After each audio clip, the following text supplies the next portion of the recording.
What's up, soil brothers and soil sisters? I have no picture. Let's see if I can fix this thing again.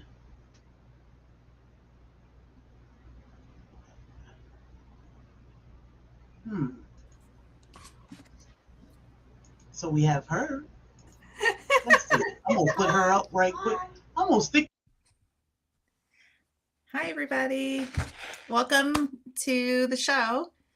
We're just going to give it just a few minutes while Sherry gets her camera together. It's going to take just a couple of minutes. We're excited. Today is going to be all about canning. So think about your questions. We have a panel today. We're going to be talking about water bath canning, pressure canning, and all things with that. So we just would like to say welcome to everybody. Let me just see who's in the chat. So hello, Lavender for Luck. Welcome, welcome. Hi, Jewel Oliver. Thank you for joining us. Hello, Alpha Haas. Good evening. And then hello to Lazy Days Ahead with Jesse and Lisa. There's our soil sister. What's up, soil brothers and soil sisters? So I got to stop playing with this other thing because it's just throwing my life all off. However, welcome everyone to, I don't know what they call it, grab your balls. Grab your balls. Yes. It's that time. So, y'all, what I'm going to do is I'm going to add all of my lovely guests in. We have Grace and Fire, Glenda. We have Tony from Kettle Kitchen and Mennonite, our fabulous scratch queen. I hope you all are having a wonderful Wednesday. I think today is Wednesday. As y'all know, today is Canning and Prepping 101. So we will not really be in the chat, but I will get questions out of the chat. So y'all feel free to drop those questions because I am looking. So how are y'all doing this week? Busy. Awesome. Yeah. Really good and busy. I've been canning. You've been canning? I have. I've been canning too. This was last night. Yeah. So I can imagine Jamming Up June is keeping Kettle Kitchen busy. And you'll see my canning on Friday when I go for June's Jamming Up June. I'm looking forward to that. I got to tell you guys a story. I died laughing this morning. So I'm sitting there in one of the channels, which Leanne knows because I reached out to her to ask her. One of the channels on my original or my changed calendar got moved around with another channel that posted today, and I got all confused. When you make a calendar and send it out to somebody, follow that calendar, please. I was all freaked out for no reason. It's just so you confuse yourself. I confuse myself, which I do on a regular basis, so it was nothing new. Well, as long as you know who to blame for it. That's it. Yep, and that's all right here. So, yes. So, just to explain a little bit of what we have going on, we are streaming from Black's Tropical Homestead to Grace and Fire, Kettle Kitchen, and Mennonite Farmhouse. It's a little dark in here. I gotta lighten up the place. Lighten up the So place. Lighten up. Bobby's stealthy and Mennonite. Leanne, you're just in the dark. Well, we forgot to buy our. Don't say pay your power bill. I was gonna say we don't have electricity, but most people in Mennonites have electricity. Because I get these comments on my channel how modern I am. Like, no, Mennonites are in this decade, not last 100 years ago. Yeah, like I am here. I mean, I do have power. Yeah. Oh my goodness. Yeah. So y'all make sure y'all hit the thumbs up for each channel because it definitely help our channel. Share us all out. I think it's fabulous that we can stream from one channel and shoot this thing off to all these different platforms. We are on Facebook. So we all over the place, but y'all make sure y'all drop those questions in the chat for us. And we will start with, I think it's safe to start with a little recap from last week. Even though I always think it's cool to, it's okay to ask the same questions over because we are here for safe and proper canon. So it's okay. Don't feel bad if you ask the same question from last week or something from earlier in the show. So last week we went over a lot of things. It was pretty much, where should we start as a, Leanne, she can't hear. Wow. You need to pay your power bill. That's how this works. No. She need to turn the light back down. Yes. Oh, my live chat just went off. Uh-oh. Did it? Nope. Let me give Leanne a second. I'm going to drop her down and give her a second. Grace and Fire, can you still hear? I still can. Okay. So, let's start with, I want to make sure she'll type in the chat, I think. I don't want to keep her up. I know she's trying to figure out. So, what did you can today? You said you were canning today.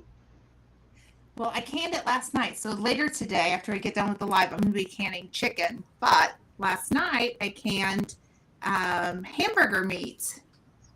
So I pressure canned hamburger meat in my pressure canner. And I'm really proud of it. Wow. Yeah. That looks delicious. I am so excited about that. To be able to have like a quick taco night or a spaghetti night. It's the perfect amount for just 2 people, which is all I've got in my household. So yeah, I'm really excited. So that's what I'm working on. And tonight I'm going to be pressure canning just some chicken. And then tomorrow I'm going to be making chicken soup out of the Ball book. Okay. Out of this one. So I'm really excited. I need to get my pantry filled up and I need to get my freezer cleaned out because earnings season's about to hit us and I need my freezer. So yeah, yes, so I'm working on canning for that reason. Okay. Yeah. So let's see if Leanne can hear us now. We can hear her. I can hear you. I don't know what happened. Yay! I heard this weird beep and oh my. Oh no. So anyway, I want to say a shout out to my live stream and say hello to everybody. And I appreciate you coming drop a hat because I didn't announce this on my channel, but I got some special people in the house. I got Diana, the Canning Nana, and I got Helga from Helga's, I can't remember her whole Pennsylvania cooking channel. So I want to thank them especially for coming in. And on mine, I have Gathered Together Homestead, and that is a really good channel that puts out other channels, and I'm glad they're here. Glenda did say that Jesse and Lisa from Lazy Days Ahead are in the room. Yep, Blue Self-Reliance is here, and everybody on Your Best Behavior, Mouse Toes, is in the house. And Homestead Where You Are is also in my chat too. So welcome everybody and thank you. And thank you to you, Sherry and Bobby, for hosting this. I think this is awesome. Absolutely. Well, thank you. Thank y'all for for helping us out because, the most important thing is our safety and our family safety. So this really means a lot to me. Exactly. And in my house, my chat, I have Lazy Days Ahead with Jesse and Lisa. So hello. And I have Linda Lou. And I have my mom with the official Ann Lynn show. So welcome to everybody. Yeah. Welcome, everybody. And with my chat, I can see every house that is in the building. So I can Good. see everybody. Living for Jesus, Lavender for Luck, Awesome. Owl Smoking, Kettle Kitchen, Mouse Toes. So it doesn't matter where you coming from. Okay. I can see you. But it does say paired on my side. It doesn't say where it's paired from. But Got it. I appreciate you all for being here. I have started a couple questions. So let's get this cannon going. Oh, by the way, we went shopping. I think it was Saturday, and we bought more jars. Let me make this thing so that Let's Yay! see. we found our utensil set, Good. and I was talking to everybody in the canning department, and they were just like, "Oh yeah, you do this, you do that." I was like, "Yeah, I knew y'all were canning people because we all in the same section, so you can just stand there all day." Those are my people. That's No it. problem. They were like, I tell you what, if you look on YouTube, I was like, "Yep, we already there." That's it. Best tip in the house. So, last week we did talk about. Let me get my notes. We talked about some of the beginning things that people like myself, beginner canners, should start purchasing, such as a utensil set. We have canning mats. I do not have, but I will get lids. We said 4 jars was a good place to start with getting lids, or just getting lids out of Walmart or anywhere. But we definitely want to make sure we have lids and jars. Can I throw something in there real quick, Sherry? Sure. Yep. You had said that you don't have a canning mat. The easiest way to take care of that is lay down a towel, a kitchen towel. And my point is that all you're trying to do is keep it from the jar hitting a cold surface and causing thermal shock. So a towel will do the same thing until you can get yourself some canning mats. Or a cutting board. Or a cutting board works wonders too. Okay. You're just trying to prevent that cold temperature and hot temperature reaching each other at the same time. Okay. So that sounds great. Pretty easy. And a canner, of course. Yay. We talked about canners and what kind of canner is safe for, say, my Glasstop stove versus someone's gas or electric with the coil. We talked about the difference. So anybody want to hit on that? Glenda, maybe? Well, I have different kinds of canners. Unfortunately, my pressure canner is downstairs, so I don't have it upstairs for show and tell today. I have an all-American pressure canner, and that is used for low acid foods. If you can only afford to buy one canner, I would get a pressure canner, whether it be a Presto, which is a fantastic brand, or an All-American. I both are just fine. I just so happen to have the All-American canner. But you can use that for water bath canning. I also have, and it's fine. It's a USDA certified fine, an electric water bath canner. Only the water bath electric canners are fine. And I love that. It's great if you have mobility problems or upper body strength issues, because you can put that anywhere on your counter. You can even get it close to that sink, lift the spigot, dump the water right into your sink. Love that canner. So, or you can get, like, this is my first canner right back here from 11 years ago. Love my canner. It can just be as simple as a cheap canner. I love it. I still use it to this day. There's nothing wrong with that canner. Or I have this one. This was actually my second one. These are both water bath canners behind me. So yeah, you want to start with a canner. So they just do different things. But honestly, I have several different kinds of canners, and I love them all. So if you have any questions, ask away on the canners. Most definitely. I just want to So, say with Glenda's the stainless steel water bath canner, I Yep. have two of those, and when I have big projects, I use one as a stock pot, so Mhm. I can keep the assembly line going because you want Yes. flow of food to go through boom boom boom. They're yeah. That, fantastic. And furthermore on what Glenda was talking about with the, I think they call those the granite style canners, the darker one that you have back there. Yeah. Yep.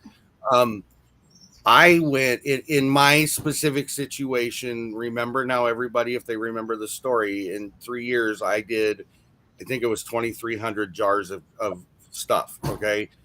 I went through two of those canners in that amount of time because of the excessive use, the excessive wear on it, but they're very inexpensive comparatively to the other things. So while I do agree with Glenda, if you can do it, get it in one unit and then you're done.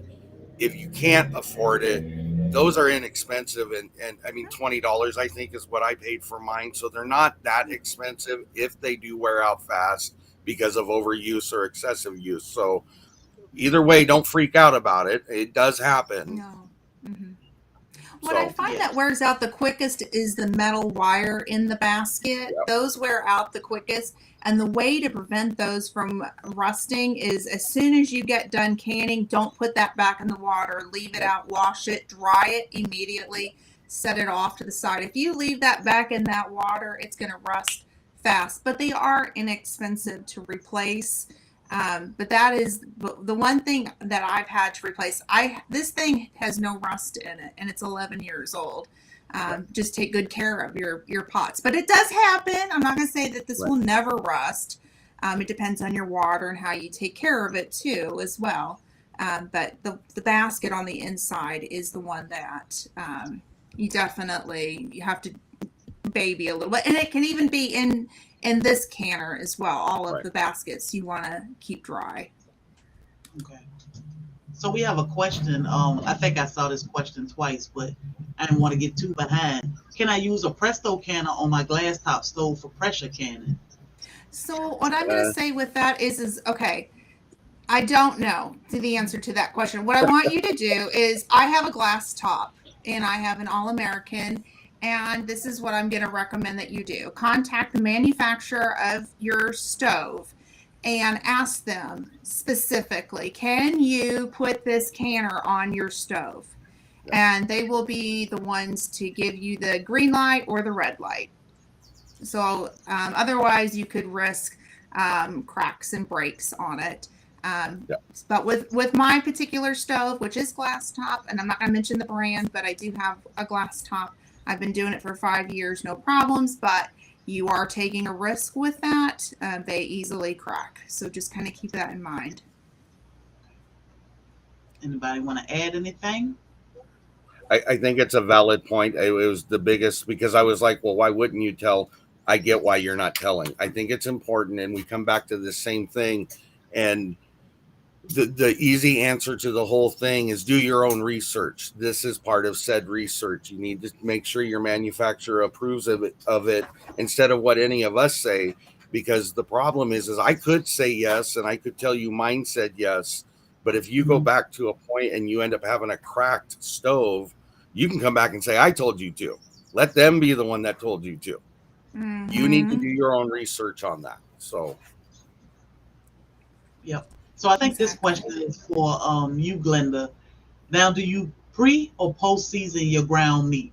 Since you just canned ground meat, so For this particular recipe, I followed the USDA guideline. I actually used, let me pull this book out. I used this book, and there, other than adding a little bit of salt, which is optional with this recipe, there is no seasoning in this. I actually like that because, quite frankly, I don't know what I'm going to use my hamburger for at this point in the game. Like today, sitting right here, I don't know. This might be taco meat. This might be spaghetti meat. I don't know. So it's not seasoned, no. But I followed the recipe in this book. Just what I'm saying is just look at your recipes. Some recipes might say to season it. So, but this particular one, no. Mm-mm. Oh, I would just recommend doing it after you can it, because then it has more possibilities. Exactly. Because a lot of people say they season it with taco seasoning, but it probably will not be as strong after you open the jar than it was beforehand. Mhm. So I would just prevent that from just using it afterwards. Yeah. I agree 100%. I think you open the versatility possibilities of what you can do with it, and I think that's your smartest approach. Yeah, that way you don't overdo it, and you can always add to it or not ruin the batch. You know, the funny part about that, and I'm sure this question will come up again, but it relates to the same thing. It's kind of like how we discussed in the beginning about how to make tomato sauces or pasta sauce or things like that. Do the minimal, because you can do so much with it later on. Not stuck to any of these things talking about. You allow yourself the ability to use them in multiple different things by not adding the season ahead of time, unless it's intended for the processing. That would be the only reason you have to use those things. So, like we were talking with you, if you and Bobby want to do canned tomato sauce or pasta sauce, don't go so stuck on onions and peppers and salt and whatever else, because when you brown your hamburger later on to put in that product, you can always add those things in later, and Yeah. it actually probably would make it taste better, I would think. Yeah, that makes sense. But we were just under the impression that I keep explaining, we had the concept all wrong. We thought we could just make our own recipe and can it. So the purpose and why we came up with, well, maybe we need to do a canning 101 is to make people better aware that you have to follow the books, and then add to when you want to cook. So it make way more sense to me. You know, we can fry onions, green pepper when we get ready to make spaghetti, and just add it all in and make it ours then. But it really goes with what, like Glenda said, and you think about it now that you have that thought process, you could make in reality, you can make 100 jars of tomato sauce and make probably 20 different types of meals with the same base sauce, just adding your stuff differently as you go. So it really opens the door without making it hard on you, trying to make sure you're doing it the right way. It's all being done exactly the same way. So yes. And with tomato sauce, I'm sorry. Oh, go ahead, Glenda. No. Go ahead. Well, with tomato sauce, I got tired of making spaghetti sauce and all kinds of sauce. Granted, I will make pizza sauce no matter what, because I love that recipe. But with tomato sauce and spaghetti sauce and all those, I just make tomato sauce, and when I feel like spaghetti once in a blue moon, I'll just throw the seasonings in and put it in my Instant Pot, and bam, I have spaghetti sauce right there. Yep. Yeah. And then I'm kind of a spur of the moment type person when I'm cooking. And I'm just going to throw another channel's name out. Daz did a live and a few months ago where he cooked on his channel, and he shared a recipe, and he used certain ingredients. And I'm like, well, I don't want to go to the store. Let me go to my pantry. And I literally was pulling stuff off my pantry and making his recipe with my canned goods. So it's nice to be able to have that basic ingredients too. Not saying that the meals aren't great, because I'm getting ready to make chicken soup. So that way, if I'm not feeling good, I can just make, pop a jar and, be able to have my chicken soup. I'll just add some noodles that day that I need it. But, just to be able to have that versatility to have a wonderful meal. I mean, it really opens the doors to so much more. Yeah, that makes sense.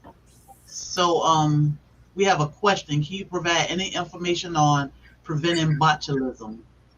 I know we talked about botulism last week, but I think it's important to hit on that again also. Know where your food comes from. Okay. And know how it's handled. Like that's E. coli. Like, just know where your food comes from and how you're preparing it and making sure you're washing it and just following the guidelines that's in these books. I brought mine along today. If you're following the procedures, you will not have any fear of having botulism in your food. I think along. Oh, sorry. Go ahead, Leanne. Sorry. No, you go. I think what's important is the question being, how do I get rid of it? These recipes are scientifically put together in a process that adapts to what you're making. So the content makes a difference. Number one, and Leanne's perfectly right. Know where your food comes, make sure it's clean food. That's the biggest thing. Don't use anything that's got a brown spot on it, a dead head on it. Don't get rid of it, because all you're doing is presetting that to be a problem later down the road. So if you start with clean stuff, you know where it came from, in the sense that it's not just off. I'm going to back off of that a little bit, but know where your food comes from. The other part that goes into it too is that following those rules specifically will give you exactly what that question was asking. If you follow them, like Leanne said, there's no reason you should have to worry about that, period. If you want to vary from that, if you want to add other things to that, you've changed the science behind it, you changed the recipe, and now you have a problem where you could get that in it. That's the easiest way to look at it. And the other thing, Mouse Toes said it best: wash your dang hands. So wash your hands like thoroughly. You almost got that down. I'm channeling Mouse Toes. Ding, ding, ding, ding, ding, ding. I can't channel Mouse Toes because I'm a Christian Mennonite. She said, "Not for me, no matter." I want to go back to church.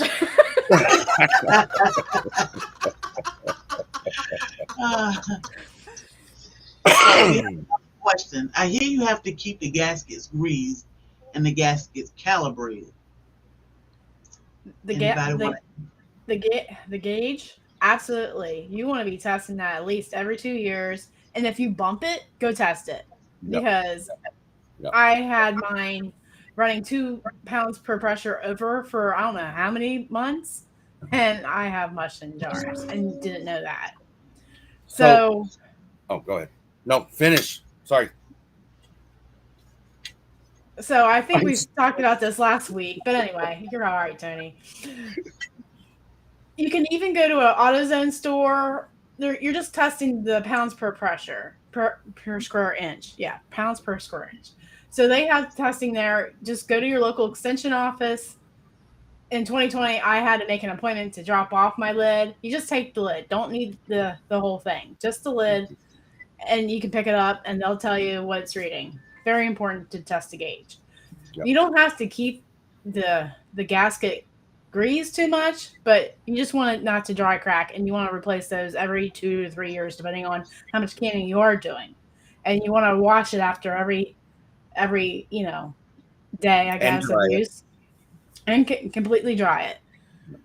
So my thoughts. I think so. And that's with the Presto canners. I have an All-American, and there are no gaskets with an All-American. The only thing you need to do is to lightly put a little bit of vegetable oil around the ridge of the lid, and that's it. There are no gaskets with those. So on mine is, I'm trying to, it's not going to, oh, there it goes. Let's see. I got to get this camera angle thing down. Yeah, I'm worried about the back part. Okay, so you can see the dial popping in every now and then. That's the dial gauge she's talking about. On mine, I have a ring that, can you see that a little bit? There's a ring inside of it. It comes in and out of this. Okay. Mm-hmm. These graphics do no good for this kind of thing at all. Anyways, you do need to, I'm trying to think, I'm going to go with what Mouse Toast says, but I think you might want to, for new people, you need to check into this. She says if you have a compressor, you can buy it for the testing on it. I know that some people have talked about automotive places can do it. and hardware stores can do it too, because we only have 23 states that have extension offices. So not every state has an extension office. So you're going to have to Oh. find some other location or means to have that tested. Georgia, you guys are lucky. You got one of the best right there in your own state, because they're the ones that back up the process of the USDA's book that you have. Mhm. Yeah. They're the ones Okay. that actually facilitate the online version of that. So Mhm. you got a good resource down there in Georgia. And then with Indiana, it's very sketchy because I actually reached out to my local extension office yesterday, and my local extension office doesn't have like anything for the canning, and they referred me to the county over, and the county over said I had to go like 3 counties over to take my pressure canner over to have it tested. So it's kind of sketchy in my area to get it And in my tested. local office doesn't do any of that, but I can go to Pullman, which is 4 hours away from here, at the Washington State University Extension office, and they do the testing and have all that information. So it's a travel if I can't find another way to do it, but there are ways to do it. You just need to research it out. But you need to make sure those are checked. They're tested. Again, she is spot on. You hit that gauge, you better go get it tested. And even in recommendation from manufacturer, you should have it tested when you get it, because there's a possibility it can get dinged around in shipping too. So Okay. So someone else was asking, do all pressure canner gauge have to be calibrated, even American? I would say yes. But the All American also tells you like how many jiggles too. Like it's real specific. Like you can count like it's 1 to 4 per minute. So you can count like, and that's 10 for 10 pounds of pressure. And that's I just count too. So I know that I'm right in there. But you would want to have that gauge tested as well. So you don't always rely on it until you get that fully tested. You know that that's calibrated. Mhm. right. And in fact, I'm trying to get mine tested too, and I own one. So that would be the advice I would give, is to have it tested. Okay. So, do you have to get the gauge calibrated if you use weight instead of a regulator? I would think so. I mean, but I am relying on my weight because I have both on my Mhm. All American. But right now, I am relying on counting for my weight. Does that make sense? Because I have both. Let's see if I can show. I don't know if I can show a picture if I pull this up on the book. Make it. That's okay. There we go. So there's 2 on there. There's the weight, and then there's the weight, and there's the gauge. So there's 1 on each of it. So then in the book it says to count 4 jiggles per minute, and then you're within. If you go anything faster, then you need to knock your heat back slowly. And if you are under, then you're not getting the right amount of pressure in your cooker. You just read your book. Okay. And for mine, I have this. Oh, There you go. sorry. Okay. I'm trying to make it so you guys can see it. Sorry, there I it is. see it. Okay. Yeah, Okay. we can see. Whoa, don't break the computer. This one here is, let me come back. That is a 1-piece weight that goes on the Presto. Okay. Mhm. Let me come back to that. I'm going to take this image off because that's just making it too hard to see. So Mouse Toast is saying hula dance. So I'm assuming that must be with the Presto, hula dance for the Prestos. Because Okay, there we go. The All American, there's no hula So dance. there's the single unit weighted. Correct me if I'm wrong, ladies. Weighted. Mm-hmm. What's the word I'm looking for? Yeah, Weight. weighted It's the gauge. weight. It's a weight. Weighted gauge. You can't hear me? I can hear you. I can't hear any of you now. Well, it's your weight falling on your computer. Yeah.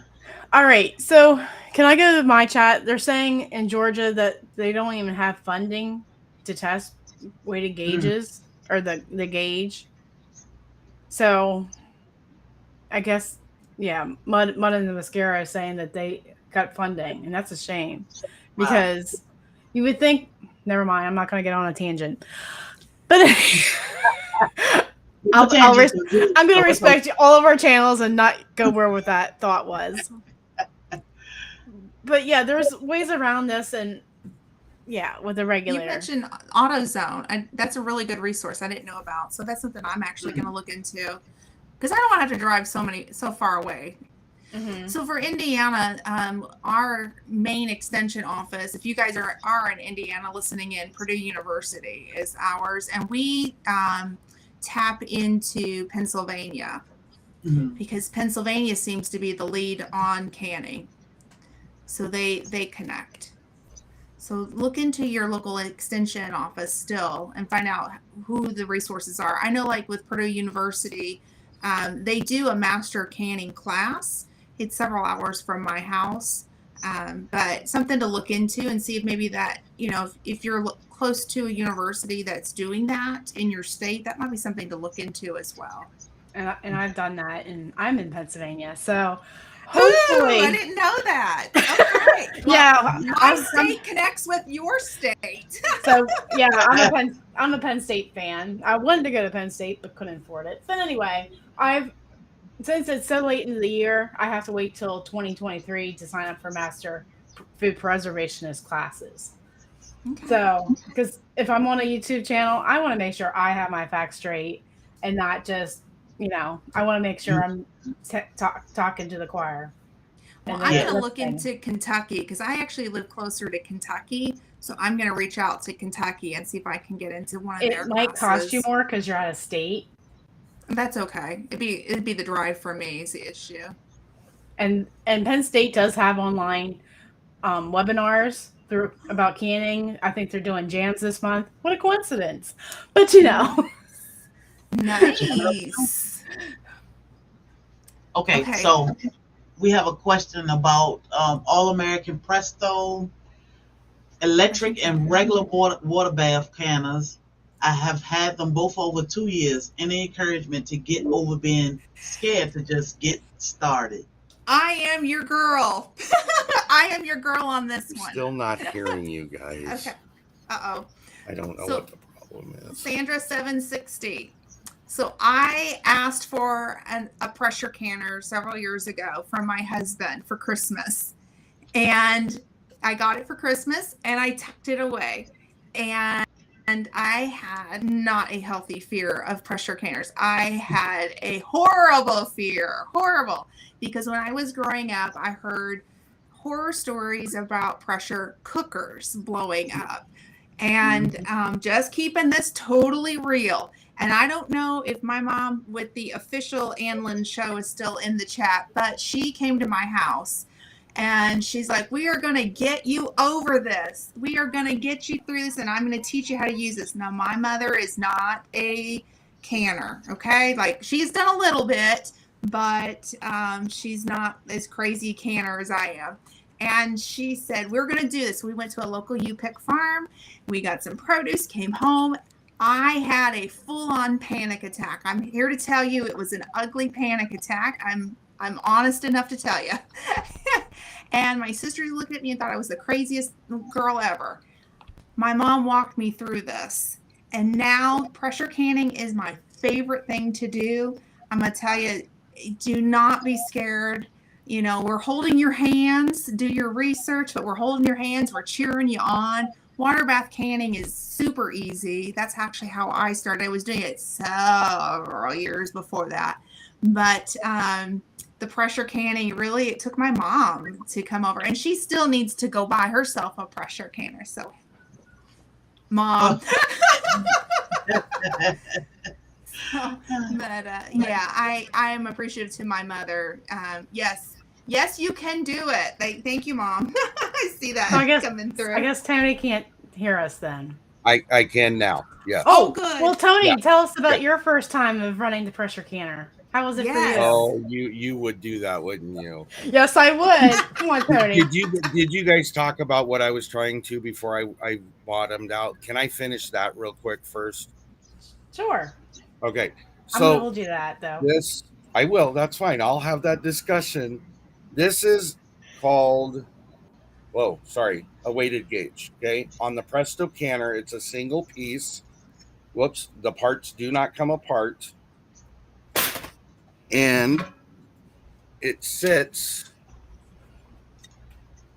Let's get Tony up here. Oh, yeah. You just got to get in my nostrils, don't you? Thank you. Yeah. This just sits on here. This works in tandem with this. Okay. That's one thing. The switch to it is the jiggler. The jiggler has weights on it, okay? And those weights come off like that. So the unit itself is 5 pounds. I add another one for 10 pounds, and then I add another one for 15 pounds. Those all theoretically slide together. This thing sits on top of there and jiggles like a hula dance. Okay, if it's sitting here doing this, that's too much. It's too aggressive. And on the same side, if it's doing this, it's not enough.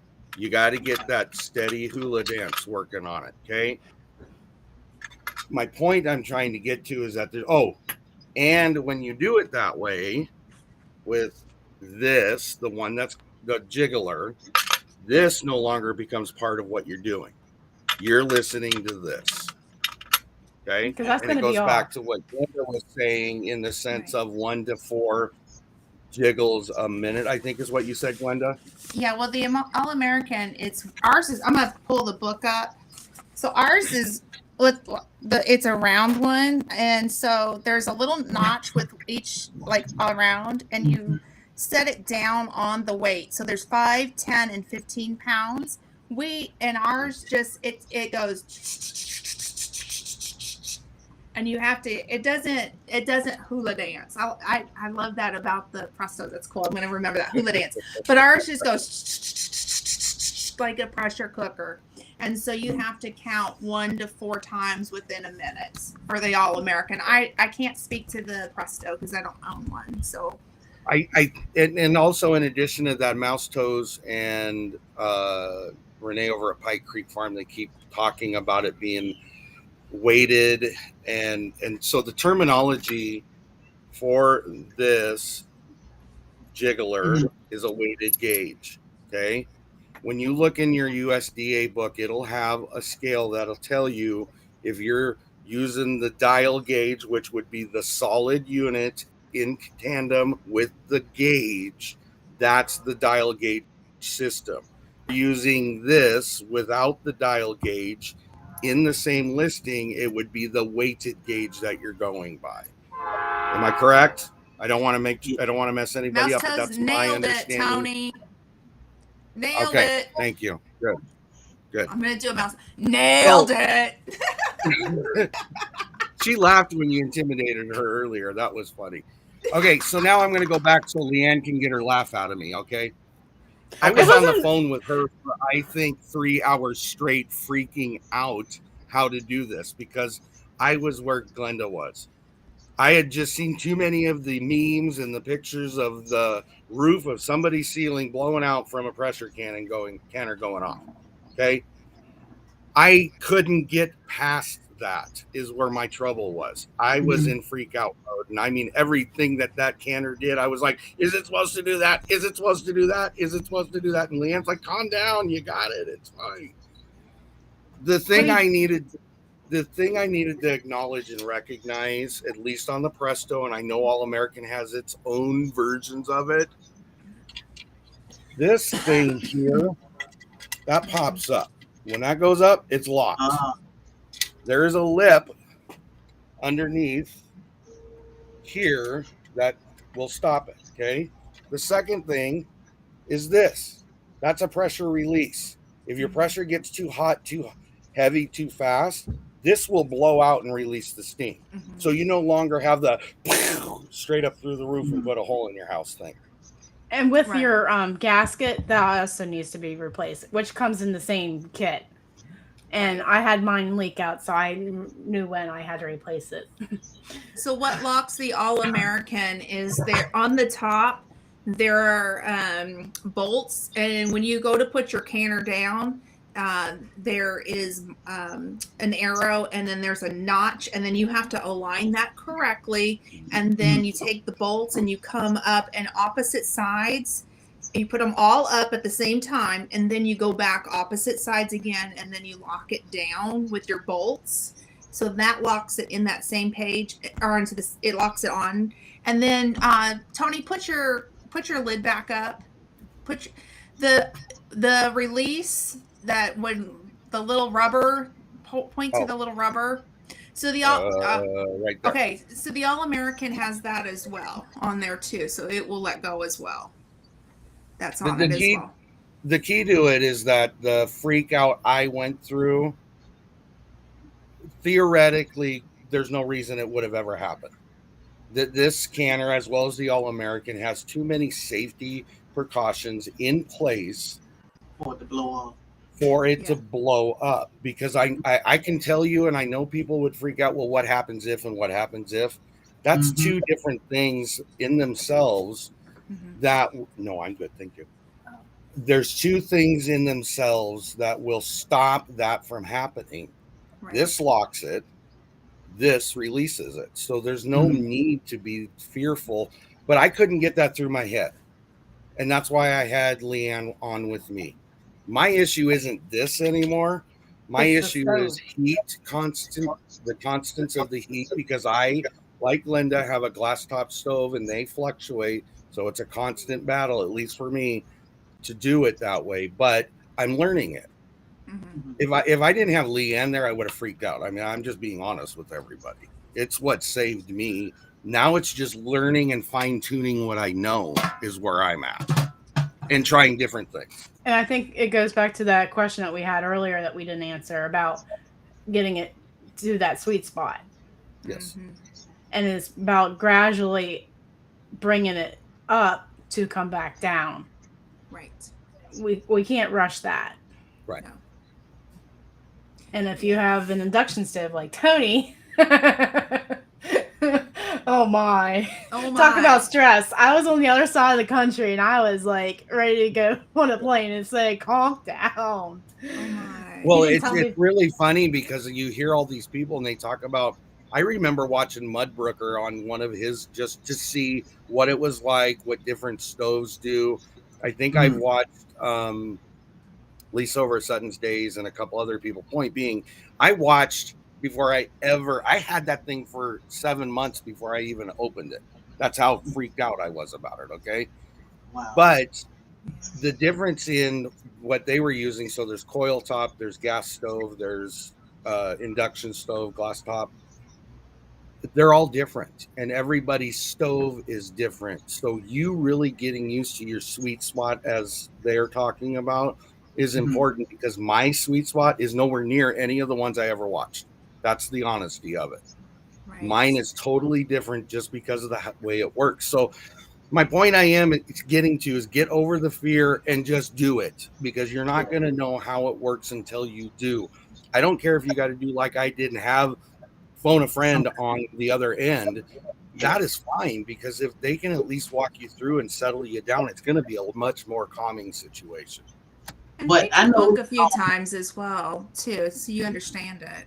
Yeah, I was gonna say, I know far as me, like seeing all of the safety features make it, and hearing y'all say that they have all these features in place for safety, you know, it make it a lot easier to just go ahead and get it done versus just hearing the stories and assuming.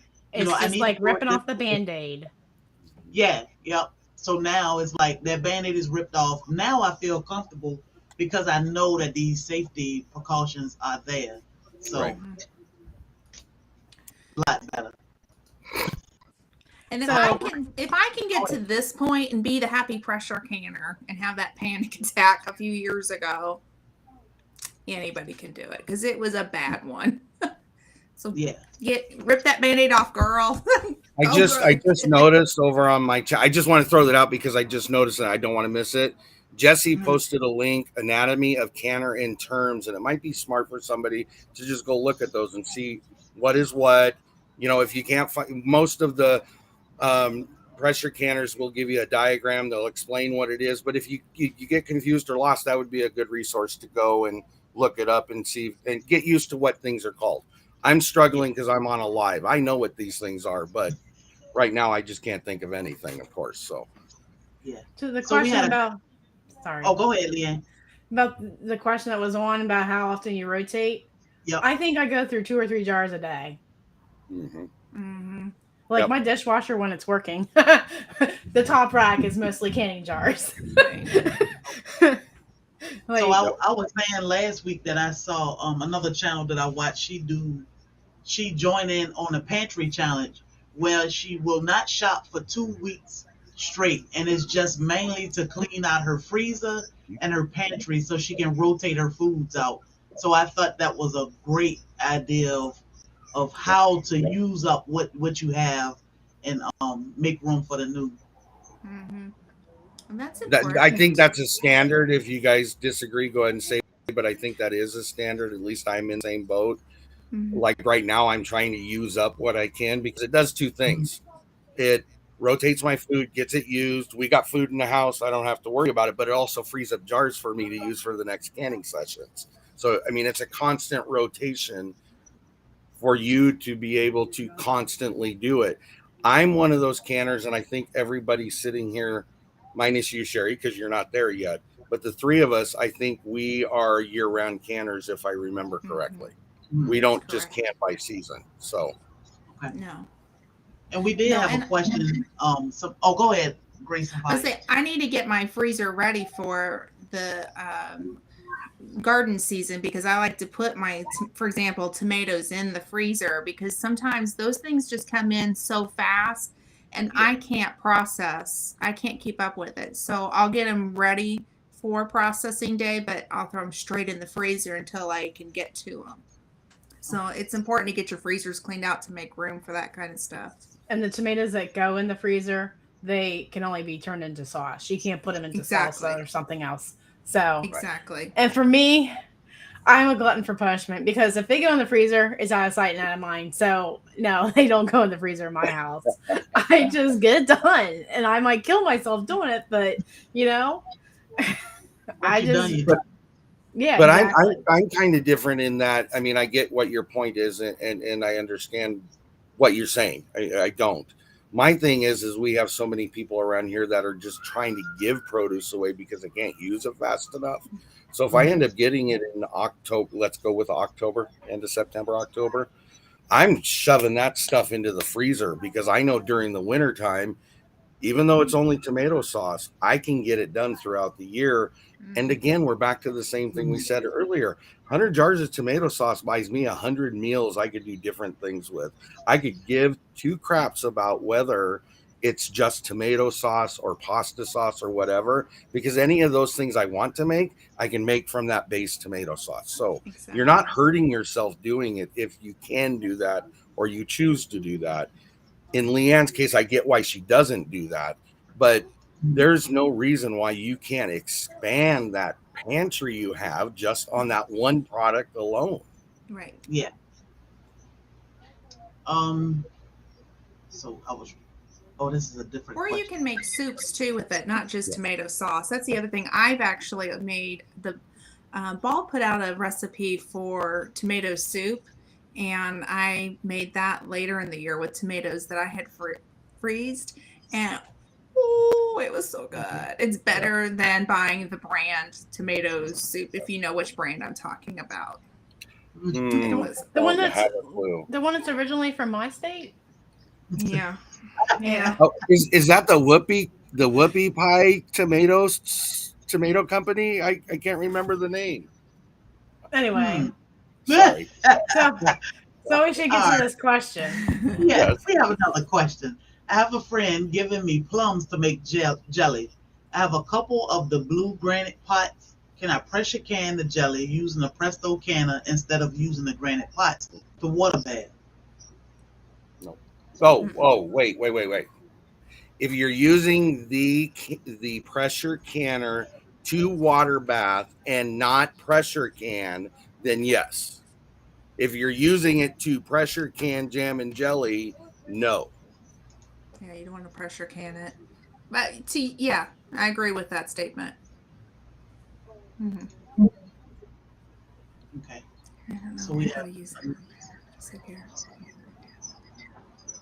And again, correct me if I'm wrong, either one of you. High acidity, low acidity is making the difference in that. Yeah, exactly. And you're deteriorating the product if you Yep. pressure can it. Yeah. So I see G Mama Grove saying she cannot wait to make jelly and jams. So let's talk about jelly and jams, because that is another. My husband, he want to make jelly and jam. So I think that's an important conversation to have when it comes to the canning world. How do we? And I know that is pretty simple. What is the deal with jellies and jam? I know it's a good place to start. What are some of the things we need? Pectin. Yep. And the fruits. And the fruits. And depending on what fruit you're using, lemon juice. Mhm. Not all of them will require lemon juice, so read your recipe, but some of them do require lemon juice. And it'll require a little bit of water, your jars. Yep. It's pretty simple. I mean, most of the or recipes honey will have sugar, and that's where I was hesitating, because you can make a no sugar jam. Mhm. Those are very hard to work with, but you can. I'm just saying they're a little bit more harder in the process. You can do low sugar and you can do regular sugar. Right. And I think Glenda's going to pop up the Pomona's pectin, which is a low sugar pectin. And you can see I called this property honey because I made it with the berries found around my property. I did a mixed berry, got the recipe from the book, and you can use honey with Pomona's pectin, and I just wrote honey on there, so there's no sugar in it. It's got honey, but I followed the recipe from Pomona's pectin. Use their pectin only. Do not use another pectin with these recipes, because the pectin with this one is a calcium based. And so the other thing too, I've seen a comment. I think it's Rhonda Towery. She said lot of sugar. I get it's a lot of sugar. I am not here to deny that one bit, but I will guarantee you, and please somebody correct me if I'm wrong, it's a lot less sugar than if you went to the store and bought their brand of jam or jelly. So it is. So do you have to can jelly or jam be made without pectin? With apple jelly, right? It yes, has natural. Yeah. They have natural pectin in it. Yeah. Yeah. So in the honesty of it, let's have the discussion of pectin. And my understanding, again, please correct me if I'm wrong. Pectin is a derivative. The boxed powdered pectin.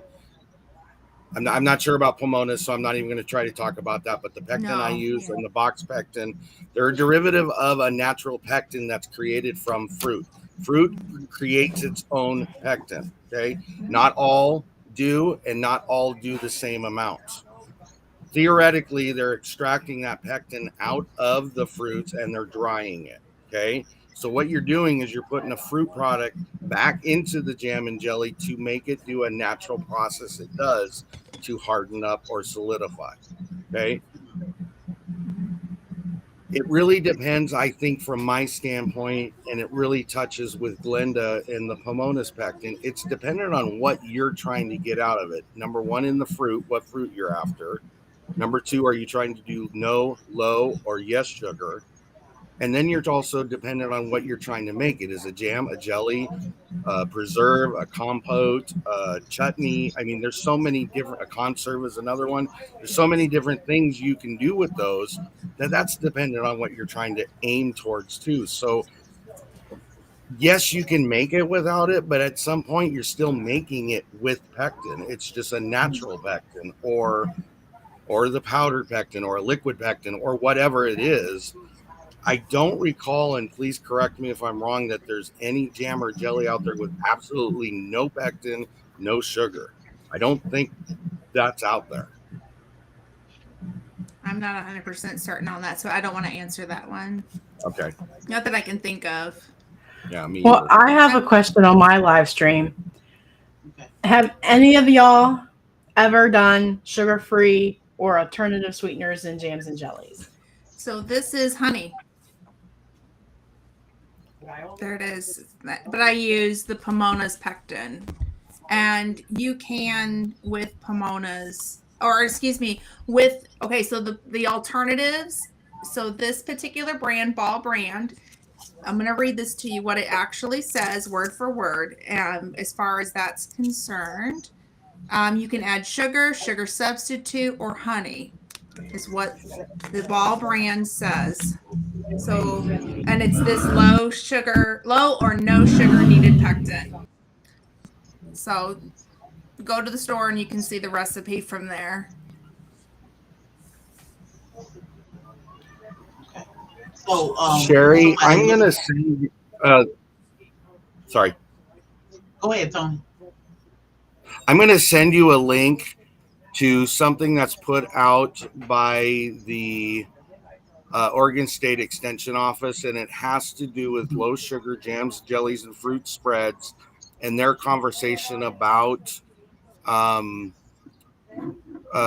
sugar substitutes, I guess would be the easiest way to do it. So I'm going to send that to you. So if you get it, will you post it up, please? You sending it to me now? Yeah. Okay. Yeah, I'm going to send it to you in your email, I think. Oh, okay. That'll be fine. Okay. Does anyone All right. have a recipe for jalapeno peach relish?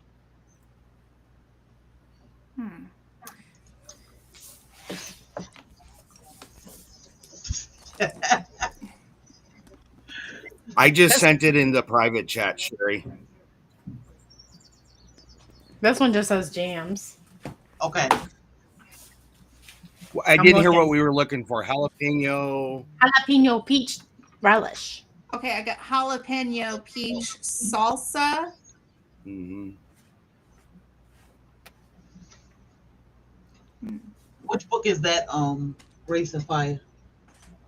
This particular one. The one I have in a hardback.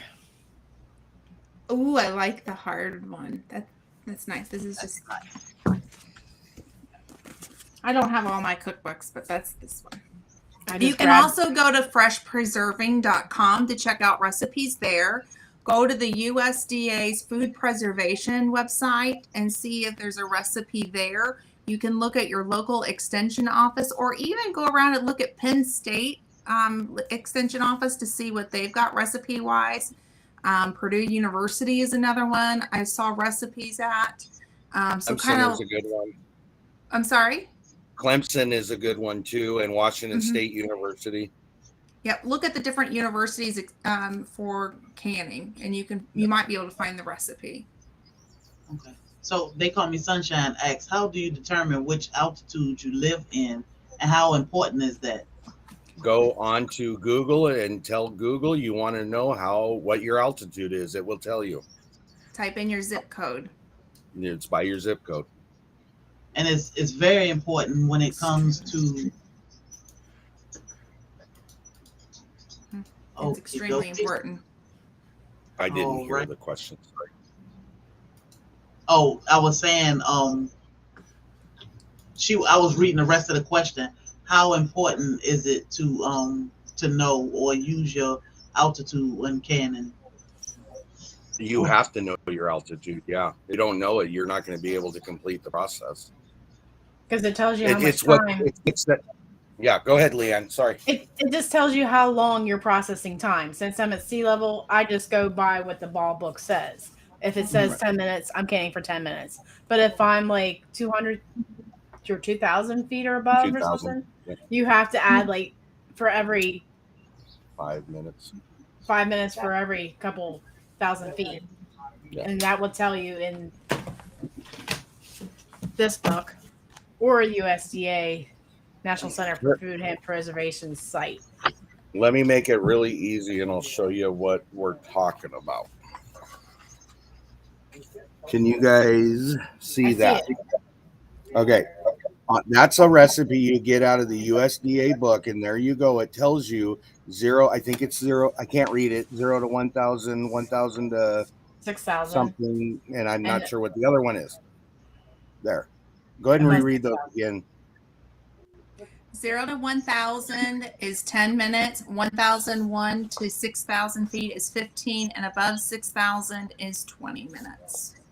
Yep. You are not going to know how long you need to cook that unless you know what your altitude is. That's the plain and simple of it. And it also goes for your pressure canner because it's going to affect your weights as well. Yep. So I'm just going to show the All-American. Let's see there this way. And I'm going to let Tony, I'm reciprocating. Can you read that?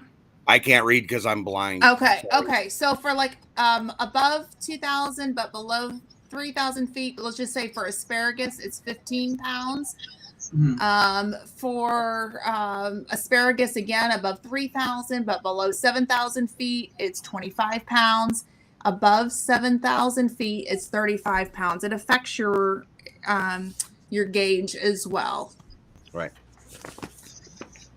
I want to drop on something because Pam from Blue Self-Reliance, she makes a good point because people, I'm going to precurse this comment with to Glenda or anybody in this situation. The low sugar is a necessity. I get that. But people freak out about the amount of sugar you have in just a normal jam, jelly, preserve, whatever recipe. And she makes a valid point. Nobody's saying you're eating a whole jar of jam or jelly at one time. You're usually using 1 teaspoon, 1 tablespoon, whatever it is. Even if it's multiple amounts, you're still not getting more than that much in a use. So don't overly freak out about it unless there's a necessity for you to. That's a whole different conversation. Right. And in my kitchen situation, there is a necessity. There's a medical necessity. So I've learned to find recipes and pectins that are the low sugar, no sugar, or sugar alternative. The alternative I use is honey. So and I stick with those recipes only. So if that's something that is that you have to look at, definitely take a look at the ball low or no sugar or the pomonas. I also noticed that Lavender for Luck and Jesse at Lazy Days have listed either links or URLs to what's my elevation and how to find your elevation. So if you're looking for it, use it. It's a resource that's there and it tells you right where you're at. So. So we have another question. My jellies always come out stiff. I think I'm going too far past the 1 minute after adding sugar and bring it to a rapid boil. Is the cold plate method a good way to get the perfect consistency? I don't, me personally, I'll jump in. I don't use the cold plate method, but that's not a bad method. I'm not saying that, but the cold plate method isn't going to solve whether you're having a problem or not. It's just telling you whether it's gelled or not. That's what it's going to do. You need, when you go and jam and jelly and preserve, again, anybody throw in anything else they want to, it's part of having all your equipment together. A timer is part of your equipment, especially for new people trying to figure the process out. 1 minute means 1 minute. It doesn't mean 1.5 to 2 to 10 to 5 to 12, whatever. It's, again, part of the process. 1 minute hard boil is what helps set the pectin with the fruit to a set state. I would assume, not knowing your whole situation, if you're getting really hard jam and jelly out of it, it's because you went way past the 1 minute. If on the reverse of that, if it's jelly-like, meaning like liquid syrupy, it's probably because you did less than 1 minute, or the pectin is incorrect, or it didn't properly set right. That's my advice on that. That makes sense. Okay, so I'm gonna move on to another question that we got last week. Does heat or cold affect canning items? So somebody was saying that they had a basement that I guess wasn't temperature controlled throughout the house, and they wanted to know, with it getting extremely cold or extremely hot down there, does that affect your canning items? It will break the food down a little bit faster. especially with the heat. Mhm. It should be You in a said cool, dark. It'll break the food down quicker. So you want it into a cool, dark place, which it would be like, 60 degrees is ideal. Like in my cellar, which is a dirt floor and stone walls, and what very little light in there. okay. But underneath your bed also works. Mhm. If you have a little slider, scooter, just put it in a box and like have a mock drawer, I could say, and just put them in that. Mhm. Okay. Can I read something out of the USDA book that I think it might help some people in this, but it goes with what Leanne just said. It's a little bit more into it. It says these are the goals to make your canned food last. Okay. Number one is fill your hot foods into jars, adjust for head spaces, and be specific in the recipes. In other words, don't deviate from them. Tighten your screw band securely, but if you're especially strong, not as tightly as possible. That goes back to the fingertip tight to where the band just starts to turn the jar. You're done. Don't go any further. This isn't a power test at all. Okay. Process and cool the jars. Cooling the jars is part of the process. You have to let them sit 12 to 24 hours because if you don't, you could be messing up the process. Okay. Store the jars in a relatively cool, dark place, preferably between 50 and 70 degrees. Leanne, 60 is right in the middle. Perfect. Okay. I am in a worst case scenario for canning. My canning room was my canning room. The landlord moved in, or not moved in, but came in and put a furnace inside the room. Wow. I am constantly fighting the keep the temperature down thing. And sometimes my family suffers because I don't want it to get too hot inside that room. I have no choice. I don't have the space, and our weather changes so much. I'm not moving my jars in and out of the house 3 times a year. I mean, I just can't do it. So you have to do what you can to get it into this situation. Okay. That goes in this list can no more you will use in a year or two. And I think they put the year or two because of specific to 18 months is what the standard is for most of your supply companies now. Their liability won't go past that if you have it longer than that. I'm not saying you can't. I'm not saying it won't happen. Many of us will sit here and tell you we have stuff that has lasted far beyond that, and it's been fine. But those are in prime work or storing conditions.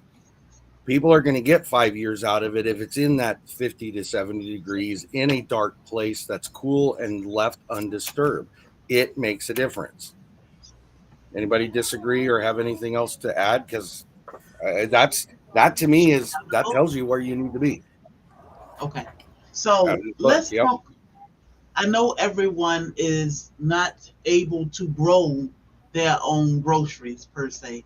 So let's talk a little bit about um, me purchasing all of my goods from the store and recanning it or canning it when I get home. How does that process work? Or is that a process of buying things from the store, bringing it home, and canning it?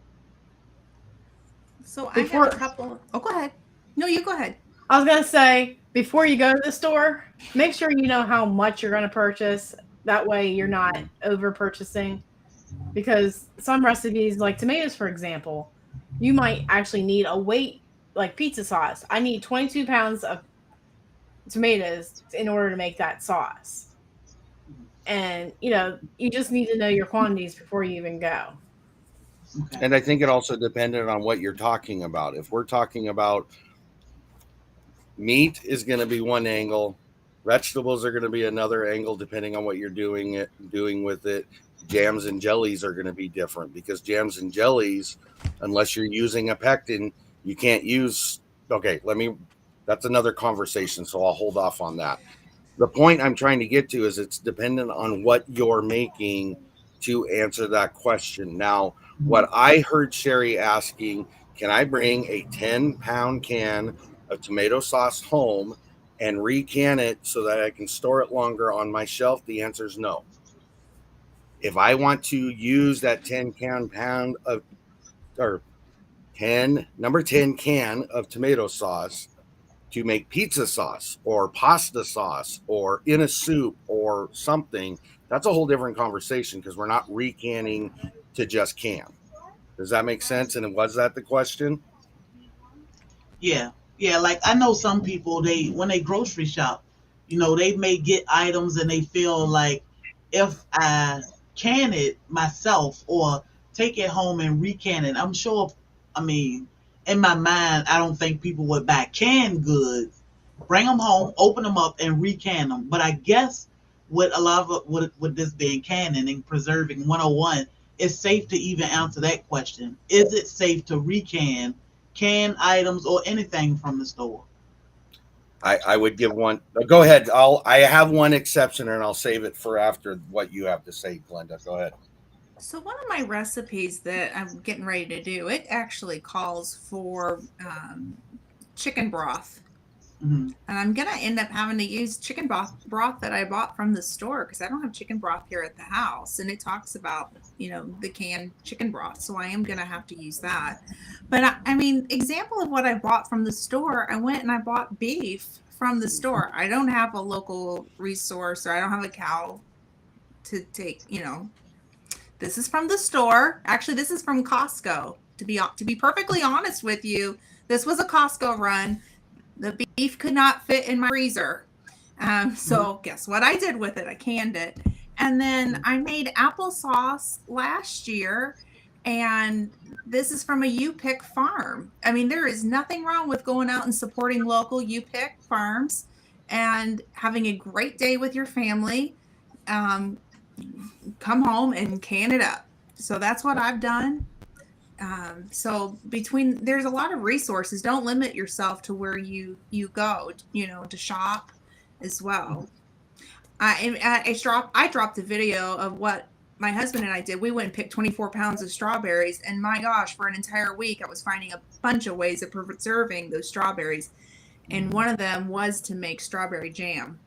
Mm-hmm. And, I didn't grow those strawberries. They came from a local U-Pick farm. So, I think if you go to a grocery store and buy fruits and vegetables, not everybody has their own. They don't have a U-Pick next to them or a farm resource or whatever. I get that.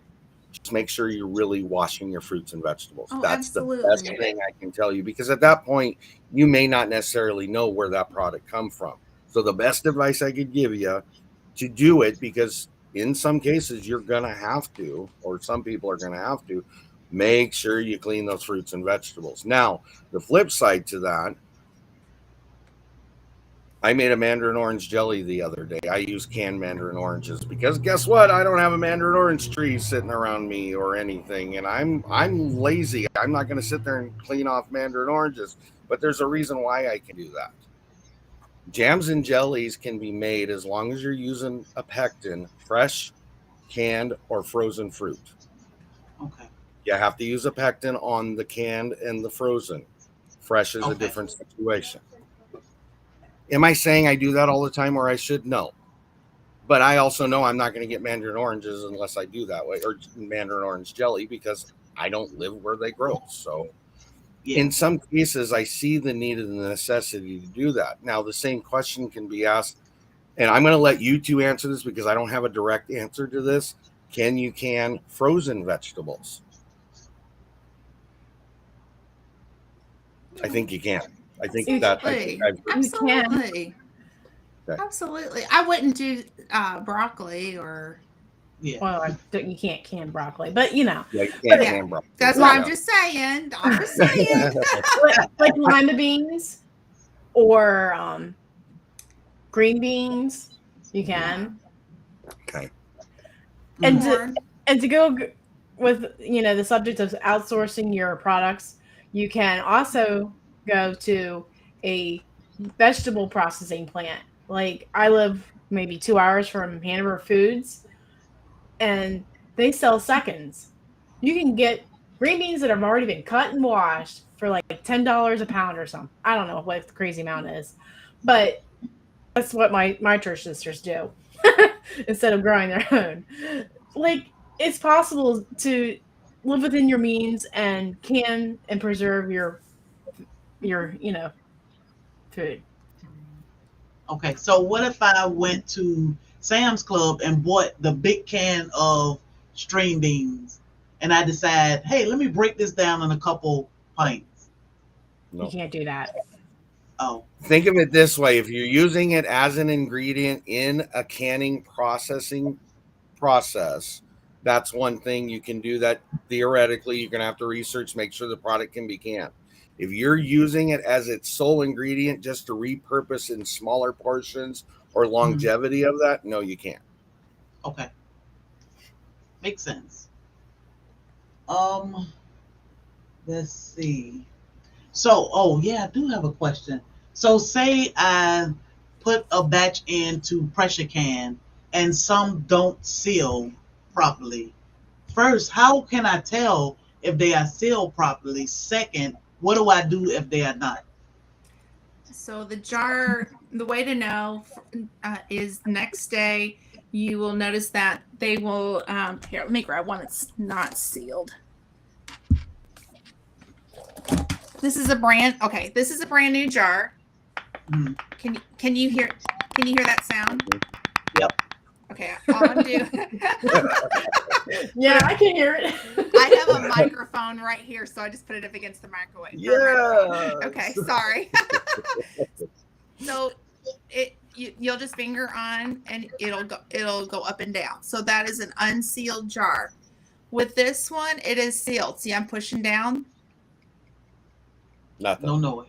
Nothing. Yep. So if it's not sealed, you can put it back through the canner and reseal it, but you would need a new lid. So take that lid off, because I always count that lid as a dud. Is what I just don't reuse the lids. Wipe that jar down and then reprocess it. And you got to make sure your product is hot again and Yep. sanitize your jars again and all that. Yep. Okay. And then you got to make sure it's been less than 24 hours, but not too close to, I mean, Yeah. There's a time frame on it. Like most jars will seal within like an hour of being out of the canner, but you're still supposed to wait a good amount of time before you even say, oh, this jar failed. Safely processed home canned foods can be recanned if the unsealed jar is discovered within 24 hours. To recan, remove the lid and check the jar sealing surface for tiny nicks. Change the jar if necessary. With 2-piece metal lids, use a new prepared flat lid. With other lids, follow the manufacturer's directions for reuse or recanning. Reprocess the jar using the same processing time. That came from the USDA. In addition to that, I think hold on, I got a bike going. Psalm I think where a lot of 146. canners get. Oh, sorry. You know what? As long as so sealing dry things, if you're just putting it on, just to store something, I would reuse it. But know that it's not going to work with your food savers. Like if you're suctioning the air out, it's not going to work. It's just uses a lid.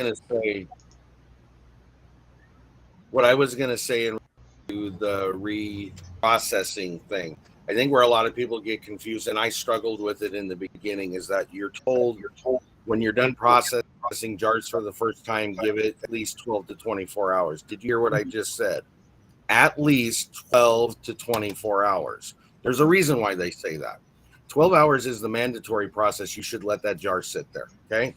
If you're going beyond that, it's because that didn't seal yet, but that doesn't mean it won't seal. It still could be working its way up to the 24 hours. If you get to 23 hours and that thing hasn't resealed to fit in to the no more than 24 hours, I'd be reprocessing it. That's what I would do. Right. Or I'd be putting it in the refrigerator, one of the two. Right. And here's the other way of knowing. I'm actually holding it by the lid. Mm-hmm. This was done last night. I'm holding it by the lid. But don't just hold it like this. First, check this. That's the quickest way. If you do it that way, hold underneath. Yeah. Yeah. Otherwise, I do not recommend this. But you know what I mean.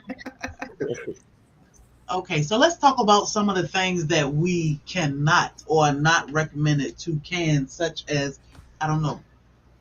I'm gonna let y'all tell me. What can we not can, or what should we not be canning? I see a whole lot of butter canning videos. No dairy. Not recommended. It is not recommended by the USDA. It's not been tested. If you want to take that chance, that's on you. Okay. Same with milk.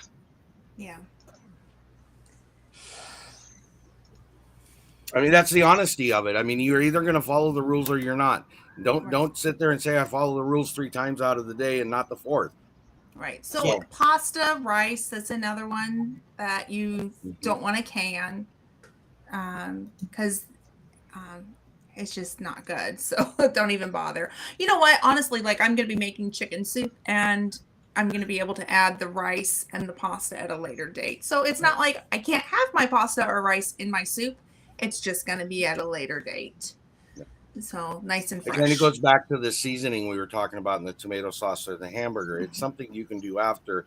Granted, it's not going to make your meal done in 2 minutes. I get that. But 5 minutes versus an 8-hour day makes a huge difference. So what's the problem with boiling your rice water or your noodle water? Right. And then in addition to that, no dairy products. Correct me if I'm wrong, ladies. No dairy products, no rice, no pasta, no... My brain is not oils, cornstarch. Yeah, no thickeners, I think is what it's called. Now there is 2 exceptions to that. You do when you do apple pie filling, you are allowed to use clear gel. That's an approved canning thing. Whether you want to or not isn't the point. I'm just saying to not confuse somebody. This is one of those exceptions you can. The other one, if I remember, is Thermagel. Somebody? Okay. Right. Maybe they don't know. I don't know. I think Thermagel is utilized for pressure canning, but it's only in small amounts. Research it if you're interested in using it for something. I don't know anything about it. But those 2 things are the only types of thickeners that are approved to be used by the USDA in certain situations.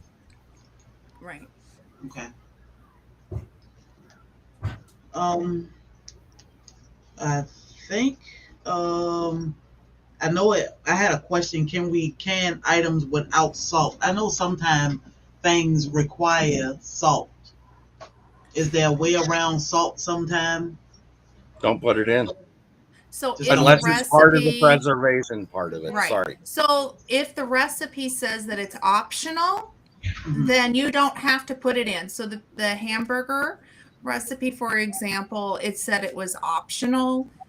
So I didn't have to put it in, and guess what? I didn't put it in there. So there is no salt in there. So that way I can go back and add the salt if I want to. But read your recipe. It'll tell you if it's optional. Yep. Okay. Yes. I saw Bess Yet say she was asking, can you can squash? You can pickle it. I don't think you can. Yeah, I don't. It's not. I'll look it up. It's not in these books. Okay. And Suburban Hillbilly says you can't can breads and cakes and cookies and all that. Right. Good addition. And chocolate. You don't want to can chocolate. That's for fresh eating only. Hold on. Chocolate cherry jam. Oh, come on. I was having a fun joke. I was like, well, and I'll be honest with everybody. My chocolate cherry jam doesn't actually have chocolate in it. It has cocoa powder in it. So there's a difference. That's an acceptable thing you can use too. Yeah, that makes per sense. the recipe. Okay, so I know Tony looking something up. What? Oh no, go ahead. I'm good. Okay, I just have one more question. What are the core concepts people should keep in mind, or we should keep in mind with canning? Huh? Yeah, could you clarify that? I'm a little not sure how to answer that. What are the core concepts, or what are some of the practices or things people should always keep in mind while canning? We're going to start with Leanne. Read your recipe before you even start. And if it's not in a ball book or National Center for Food and Preservation website or the book or your extension office, don't even use the recipe. And you want to make sure you have all your equipment sanitized and mise en place. Always have it all set out and clean and wiped down. And have your meal ready, like in a slow cooker, before you even start, because you're going to be exhausted by the time you're done. And make sure you have good quality equipment. I can't stress that enough. Yeah. Because I was gonna say something. Wash them darn hands.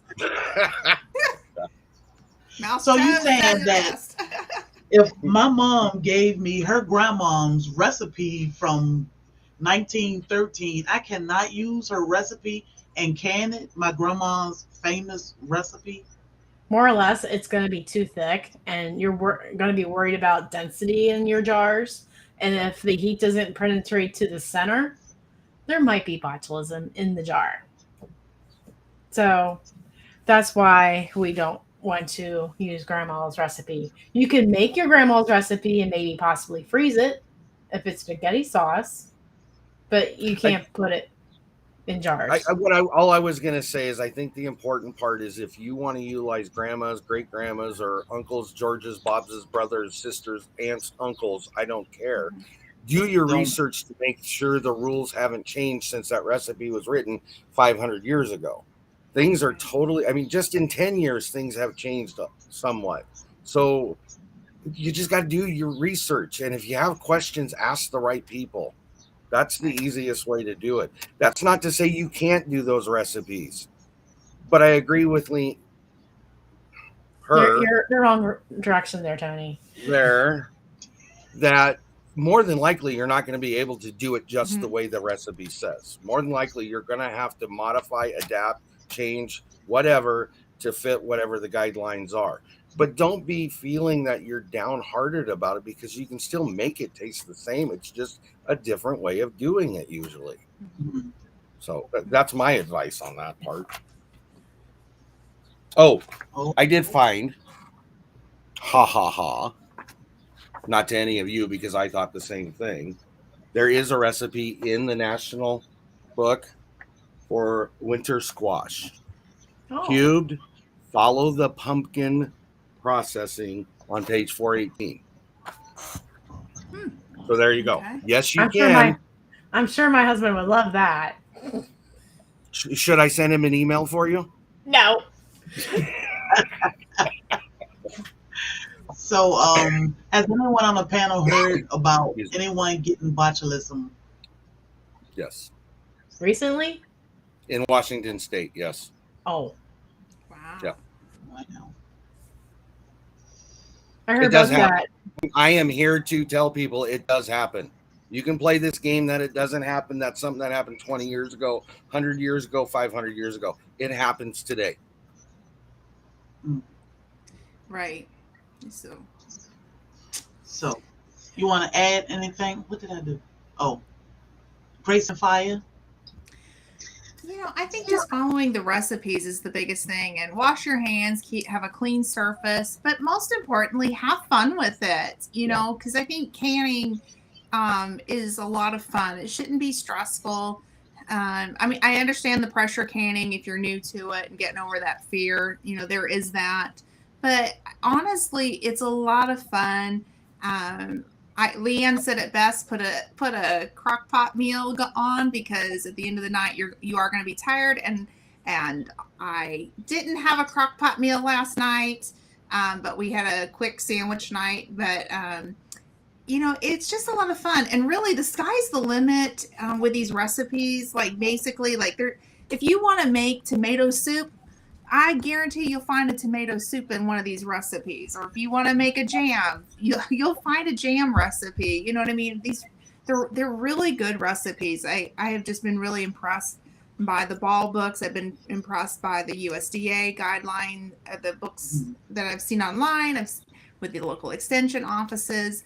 I have been just really impressed by them. And then when you take these off the shelf and you're cooking with them and you're adding things to it when you're making your meals or whatever, oh my gosh, there's nothing like having home canned foods. I'm telling you, it's not the same as store-bought. Now, do I use store-bought canned foods when I'm creating dishes at home? Yeah, because sometimes I don't have certain things. So I'm going to grab my canned foods and my store-bought and create a dish when I'm cooking. But, oh my gosh, the enhancement these make. I'm just saying, get to canning, grab your balls, start canning, because this is the best stuff ever. I think the other thing I would add to that, there's no better feeling than when you walk into your pantry, your storage room, wherever it is you have it. And the question you're asking yourself is, what am I going to make tonight? Instead of, I don't have anything to make tonight. There's a big difference between that. And when you can go in and do what Glenda said and pull 3 jars off and make a meal in a matter of 10 minutes, it's already cooked. You're just warming it up, heating it up, I'll say. Why would you not do it? Right. No, I did that last night. Yeah. I made hamburger I need soup. to get canning more, though, is my problem. But that's beside the point. I'm working on meals just on a personal note because I'm a caregiver. I'm working on meals that when I'm not feeling up to it, because I still have to take care of my husband. And so I'm working on meals that I can just grab off that shelf and kind of go, okay, I'm making meals, and just kind of be able to like quickly get that done, you know what I mean? And get back and lay down, you know what I mean? Because you never know when you're not feeling good and you've got to take care of somebody and still cook. And I can kind of go, here we go. You know what I mean? That is the cool thing about canning for me, is to be that kind of creative. Yeah. Okay. So can you explain the seal with that lid that makes with or without the band? All right. Let me get Grace and Fire up. Got the prop check going. I'm going to do my best. Okay. So on these lids, so here's the lid, and you can see the orange. That is a rubber gasket. And when that heats up, that will actually seal onto the jar. It's as simple as that. And then once it seals, you can literally lift the jar up with the lid. That's all. It's as simple as that. And then the band goes on to help during the process. And then the band. to Yep. hold it Sorry, in. I didn't catch the second half of it. So yeah. So you just do it finger tight. Actually, this tool has a little magnet on it. So if you wash them and you're simmering them, you can put that on like that out of your pot. Stick that on the top. Except for I'm making a let me do this again. That's not a fair assessment. There. Because you don't want to touch the inside of your lid. Anyhow, screw it on. Of course, okay, so it's got to be just finger tight. And notice how like the jar is spinning. That's good enough. And then put it into your canner. And then it will seal. But make sure you wipe your rims of your jars with a paper towel or a rag, and make sure there's no food on there. Because if there's any kind of food on there, your lid will not seal to that jar, period. And I would like to add to that, when you use your paper towel, don't use the same finger and the same piece of you want to actually take your piece of paper and move it around your finger and not use the same. Like, I don't know how many YouTubers I actually see doing that. And they use the same. You just literally, you do this, and then you like, okay, you can go like on this other corner. But do me a favor. The same side. Linda, show them how to wipe, because the way you just did it is what I see YouTube doing in general. They do the dainty "I'm a girl" around the top. Oh, that's so pretty. No, I do. You like need several. to wipe around that edge. I do. I go like this, like several times. And it wasn't towards you. It's just the way you showed it. It looked. Because I went fast. But anyhow, so no, you go around like this, and then I really do inspect before I Like I look at it, I get down on it to make sure there's nothing. And then if I need to do it again, I'll get another paper towel because sometimes I'm sloppy. But I make sure that I get it all cleaned off because, like, if there's any amount of food, years of experience has taught me these lids will not seal. Okay. Can you reuse the lids? No. Not for processing in cans. No. If you're just using them for storage, like just to put, I don't know, paper clips in a jar, you know, on your, you know, for something else, you could reason for that. But I would not use it to process food again. That's not approved. Because you've done so much work. Why would you risk it not sealing the second time? Yeah. Or exactly. making yourself sick? It's just is there any reason you can't leave the rig on the lids until you use them? Yes. So with one that, good reason. Yeah, and so this is experience. If your air temperature changes, your lid could fail you and you will get mold in there and the food will go bad. If that lid is off, you will know not to eat that food. The other thing is don't stack your jars like this because it'll help create an improper seal. So you don't want to do that. So you definitely want to make sure that that's a proper seal. Okay. So I think JB is asking the rim goes on after it cools. No, goes on. That's it. No. You put your food in the jar. Mm-hmm. Wipe your rim real good. Debubble. Huh? Debubble. Debubble. Oh, I'm sorry. Okay. Debubble. Debubble. Check your headspace. Wipe your rim. Wipe your rim.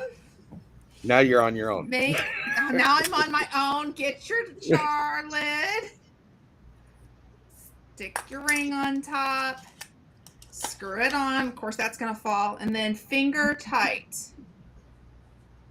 And then put it in your canner, whether it be water bath or pressure.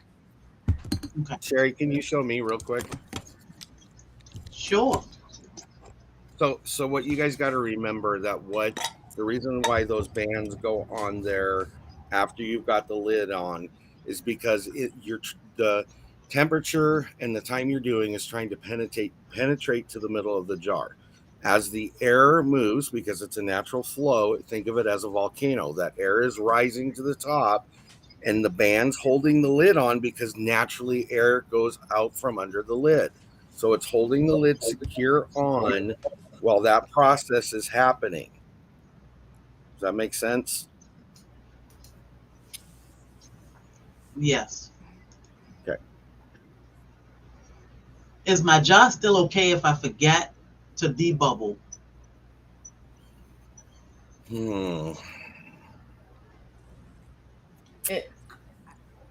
Y'all are asking some good questions. Yeah, you always are. Yeah. These ones are good because it's making us think about it, because I think each of our own situations might be different on how we would handle a different situation. So okay, so let's start with Linda. Put me in the hot seat first. What do you say? I have forgotten. I don't know that I've ever debubbled jam. It been bad. You know what I mean? I think, okay, I got to throw something out there because I seen somebody do that the other day and it just drove me through the roof. And it's not to you, Glenda. Okay, just hear me out on this. I think for new canners, I think it's important to follow the same process because then you become accustomed to what said process is. I specifically am not talking about you because I know you know what you're doing. Okay. Yeah. A lot of that is dependent on whether the viscosity of the product inside the jar is thick enough to where you need to release the air. Okay. Right. Most of the time, jellies, you don't have that issue because it's just liquid. Right. So to go with her, I agree. Jellies, you're probably safe on. Once you have something else in it that's thick, though, I would recommend at least to new canners until you get onto your space and do what you want to. I would still debubble just to make sure that there's no problem. Right. That's what I Just get in the habit. get in the habit. That's what I'm trying to say. You need to set yourself up with a groove. Like, do you get a whole canner's worth and just do one at a time and just, debubble, wipe your rim, add salt?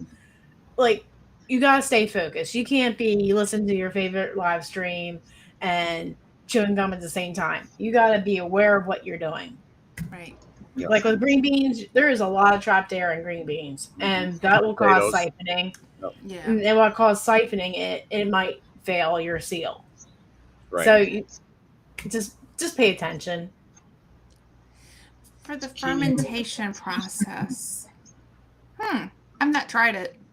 I ferment I'm not foods. a fermenter, so I don't know. I am. I use pickling lids, pickle pipes. Yeah, that's what I.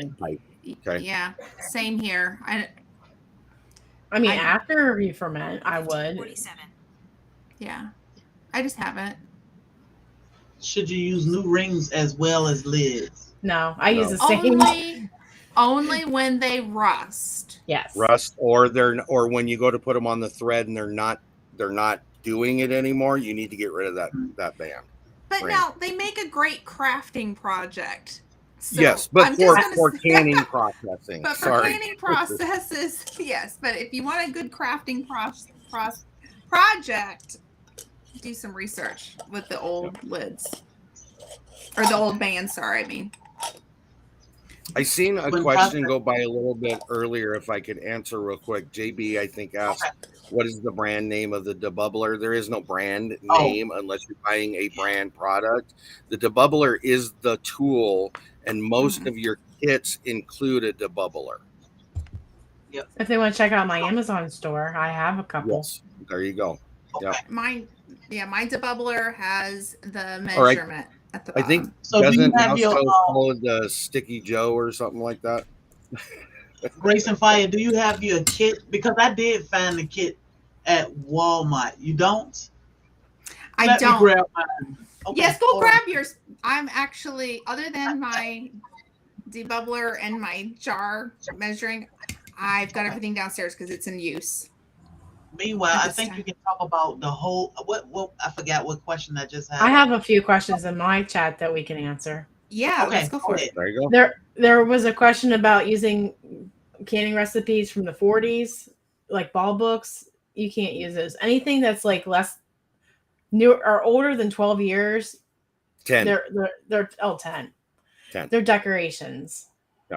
Because they're always hopefully improving the canning recipes that we're using. Like, for instance, they just came out a couple years ago with a new headspace for chicken, and they were finding that chicken expands more than any other poultry. So you want to make sure you're using 1.25 inches for chicken, and anything else is 1 inch. And then we had another question Daz tried to answer. I'm looking where it might have gone. Okay. If you have jars leaked, but the seal is still intact, can you still store them? So if they have a good seal, and I'm guessing she's talking about siphoning, as long as there's at least half your jar full of water, it's good. Liquid. But I would recommend using those first if you have that much siphoning. So you just want to be aware of what's in those jars, and they're still good. I wouldn't throw the food away. Right. Right. And there's a question, is there a way to prevent the rings from rusting? Unfortunately, no. It just happens over time. Just washing and they're them. They're not too terribly expensive. You can buy them. This is actually a kit that I bought. It's got the lids with it, and they're just a couple dollars more than just buying the lids alone. Okay. So and just I don't know about the lids. other two ladies, but I want to throw this. Oh, sorry. We're talking about ring management or maintenance. Just making sure you're washing them quickly, making sure they're dry completely, and making sure they're air drying in storage. Mm-hmm. Yeah. And I use a hanger that you can hold your pants on. It, $5 at Walmart. It has 4 rods across and a clip. I just put 2 rows of regular mouth and 2 rows of wide mouth. And that's all I use until they're bad. Then I go up to the attic to my tote where I have 2 totes and load them up. Because you just don't need that much clutter in your kitchen, especially when you're canning, because you can never have enough counter space when you're canning. So, yes. I have got to throw something out, and I don't know if you guys noticed it or not. I'm going to count this live chat very successful. Restream just posted out you've had over 1,000 messages today on this Restream. That is huge. Wow. That is That's huge. That's Yeah, it good. is. We want to get out that safe and proper canning. So the more we talk about it, the more we can push the positive along. So that's good. Absolutely. But I grabbed my utensil set. I don't know if you can I can see it. Let's see. We found this. I know it's hard to see. We found this at Walmart. And it did come with everything. The Pokey Joe. Pokey Joe. I wonder who says that. I don't know. I've heard that one too many times. Came with a funnel, and it came with everything. Jar lifter. So you're gonna hold that jar lifter from the gray side. From the gray side. Yep, there you go. And then you'll get your jars, and you'll just kind of like it'll grab onto your jars, Sherry. Okay. Can I throw something out real quick? Sherry, pick that back up again, please. Which one? The jar lifter. Okay, and make you big. Oh, wait a minute. I have mine. I'm sorry. Okay. I found it. I thought I took it downstairs. We're going to do it together. Here. Glenda, will you show them how not to let the water drip back down your arm into your yeah. Please. Because I did this when I was a new canner. Do what? Okay, put it back. Here, show me.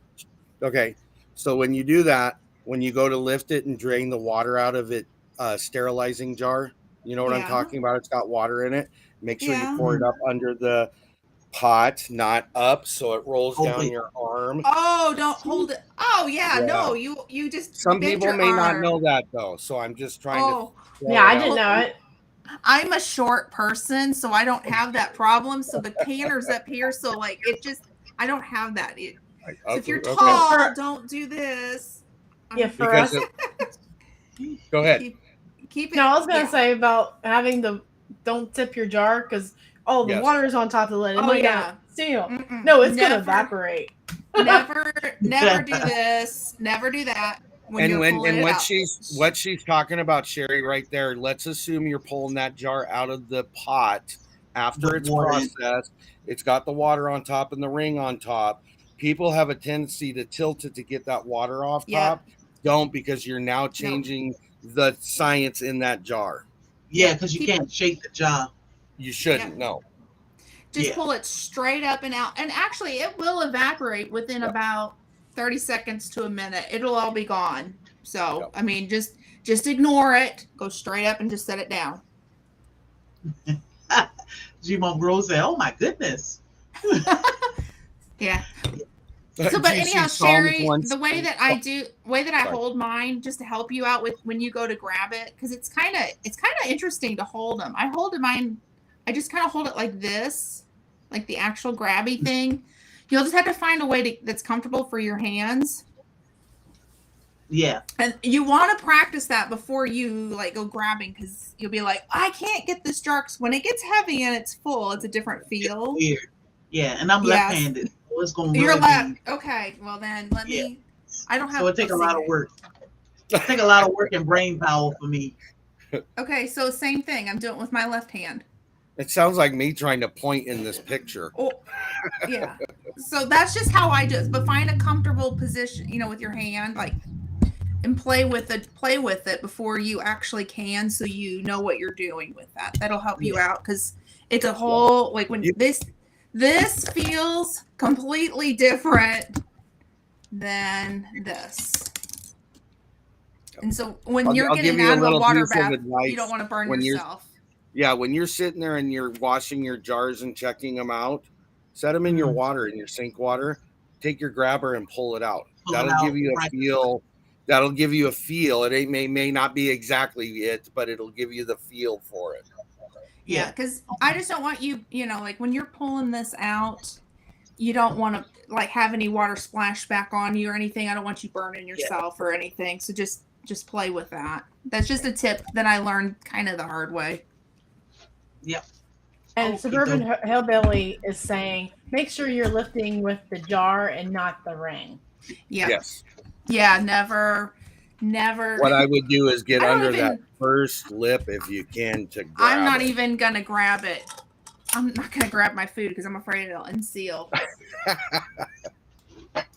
Okay, see, that's some thinking. I would go even farther there. Under. I wouldn't even grab it like this. This would be a big no-no for me. I had to really look and think about that one, so I'm going to pull it back. Under that last. Yep, this is actually how I grab mine. Yeah. And in fact, I'm just like that. That's how I grab mine. Yep. See, I should have brought mine up here. I have a spring-loaded pair. I do too. I absolutely love them. I have one as well. Yeah, I have one too. That's on your Amazon. It's in there. So Leanne Mennonite has the entire shebang for your canning needs in her I try. Amazon store. I mean, I don't have the outdoor canning sink on my Amazon store because my husband bought me a old dairy farmer's. It's a sink. It's a 2-compartment sink that a dairy farm would have for in their milk tank room for washing stuff. He bought that at a dairy supply store for $125. You can't get a sink for $125. So that is my tip of the day. If you want to wash your vegetables outside and not in your grain kitchen like I have, go outside with a garden hose and wash them out there 3 or 4 times before you even bring them inside. Because I absolutely love my outdoor sink. Sherry, can you finish? Oh, sorry, go ahead. And it's galvanized and it's food grade, so you don't have to worry anything about that. Sherry, finish showing us your kit. What else did you get? So that was it. I got the 3-piece kit with the. Let me make this bigger. I think it was about $10. It wasn't expensive though. Which this goes on top of your jar so that you don't make a mess. Right. Pretty much. My grabby thingy, which I have to practice with. Yep. With my left hand. No, you don't have to practice. You just need to get to using it. Yeah. Oh, snap. Yes, there it went. And my debubbler. Yep. So that is what comes in the 3-piece ball set. And we found it at Walmart. It was a few there, very few, but we did find it at Walmart. I do like, Glenda, because I have the same thing she does, and I'm sure Leanne does or has used it, the magnet stick. The way, especially just starting out, if you do jams and jellies, you don't have to heat your stuff up anymore. So it's almost kind of like it's not a necessary thing. So if you don't have the magnet thing, all I'm saying is don't freak out. I mean, I think it's almost, I don't want to say use for other things. It's not, because you can use it for other things, but yeah. No, but I still use it. Mandatory. But, I do mine. Yep. Yeah. So we have a question. Can broccoli or cauliflower be canned, water bath or pressure can? No. The only thing you can do with go ahead. Cauliflower can be pickled, which is in I don't remember which book, but it might be in this book. But other than that, you can't. No. So we coming up on better to dehydrate it. Or freeze. Or freeze dry it. Yeah. Or freeze dry it. Yeah. I've got one of those. Another subject, another day. Yeah, that's the fun part. So, y'all, we are coming up on 2 hours. Do anybody have any closing words for our amazing guests?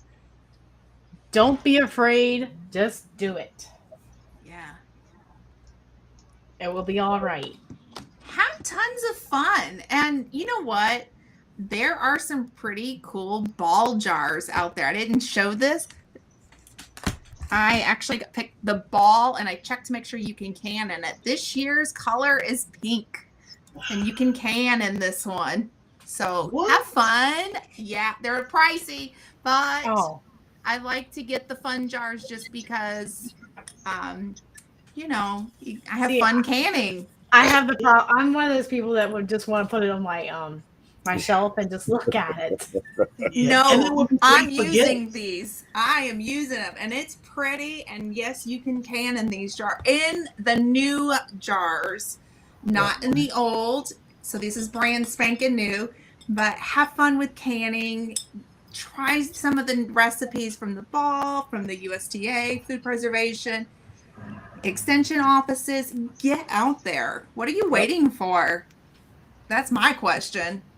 So true. So we'll see how things go, and if we need to keep this discussion going a few more weeks. I thought it was a good month to talk about canning, and I don't even mind hearing the same thing over and over, because I know for the main part of it, I need to always do my research, look at my book. Now, if I cannot afford to purchase these books, how can I find this information?